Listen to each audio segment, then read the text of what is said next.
Hello, my lovely Scorpios, and a very warm welcome to your October birthday forecast. I've been talking about this month for quite some time because, yes, it is the month of eclipses. These are very powerful energies. It's often a time of immense change. And at the same time, it enables you, if you're ready and you're willing to be open to new possibilities, it gives you the possibility here to effect huge change in a short space of time. So let me break this month down for you. The first thing to say is that both eclipses are in Venus-ruled signs, Libra and Taurus. So it would be most helpful if you could find out where your Venus is in your chart, because Venus is highly activated. If you don't know where your Venus is, you can get a free chart from my website, yourastrologysigns.com. If you go to reports and go on a free report, you'll also get a little free mini reading. Venus in your chart shows you what you love, what you enjoy, what gives you pleasure, often shows your creativity, your talents, your gifts. So it's a good time to really meditate and focus on that Venus and give it some attention, since Venus generally is going to be highly activated during this month and for the next 6 months, because that's how long the energy of eclipses can last. So on the 5th of the month, we've got Mercury joining the Sun and Mars, your ruler, in the 12th house. So a lot of activity here in the 12th. Because it's just before your birthday, yes, your birthday is towards the end of this month and into next month, this is a good time for looking back at what you feel you've accomplished, what you've done well, and now what are your aspirations for this coming year? This is your new year. What is it you want to achieve? Who do you want to become? What are the qualities that you want to cultivate? These are all questions, important questions to ask yourself, because this is very a good time for solitude, for silence, for quiet, for going within, not allowing yourself to be influenced by the outside world, but to go into your internal world and get your answers from there, from your intuitive self.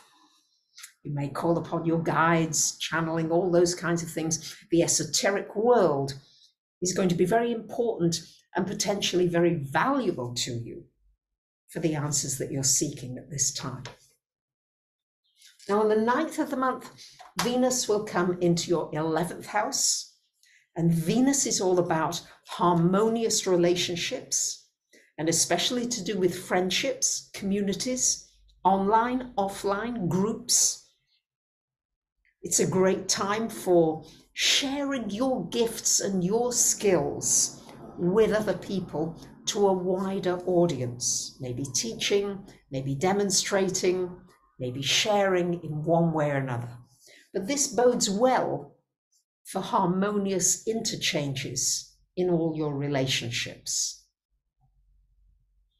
On the 13th of the month, Mars comes into your sign. Woohoo! This is a burst of energy when Mars is in your first house. This gives you the ability to move forward with things that might have been stuck or stagnant for a while. It's an opportunity to get more athletic, to move your body more, to start a new exercise regime. It's really good for your health and well-being, and potentially, if you're willing to take action, because it's Mars, it can bring you a lot more vitality and youthfulness. On the 14th of the month, we have this solar eclipse. The first eclipse is a solar eclipse in your 12th house. So this is new beginnings and new directions on your spiritual path. You might find something you're deeply attracted to. You might decide to study astrology in more detail, numerology, tarot, crystals. You may take yourself into this mystical realm And you may almost get lost in this area, but it's going to be a wonderful opportunity for a rebirth of the inner you. And you're an internal sign anyway, Scorpio. Yes, you go down and deep. So this is going to bring out from the depths of you more of the treasures and the gifts that might be lying dormant. On the 23rd of the month, woohoo, the Sun and Mercury come into your sign. So as we move through the month, we go out of the 12th house, this quiet, solitude, contemplative place, and we come into the first house. You're being born. It's a new you. What do you want to put energy into this year? What is your focus? What are your priorities? What do you want to achieve? What habits do you wish to cultivate? These are all important questions to begin to ask yourself at this really important turning point in your life. It's time for you to be the star. It's time for you to shine your light from the inside out. And finally, on the 28th of the month, we've got a lunar eclipse happening in your 7th house of relationships. So as you can see, we've got the 1st and the 7th houses activated greatly this month for you. And this lunar eclipse, resonating with Jupiter and Uranus here in the 7th house, promises some changes in your relationships. There may be a completion. There may be an opportunity for more growth, for learning. There may be an opportunity to open yourself up to different kinds of people. It's an opportunity as well, because it's a Venus energy, to find ways to open your heart, to learn to trust a little more, to be discerning in that trust, of course, that's very important, but an opportunity for growth and more vitality and energy to be planted in your relationship area. There could be a new person coming in. There could be a relationship that's already there, gets deeper and stronger because of the work that you're doing on yourself and the self-esteem and the goodness that you feel about you.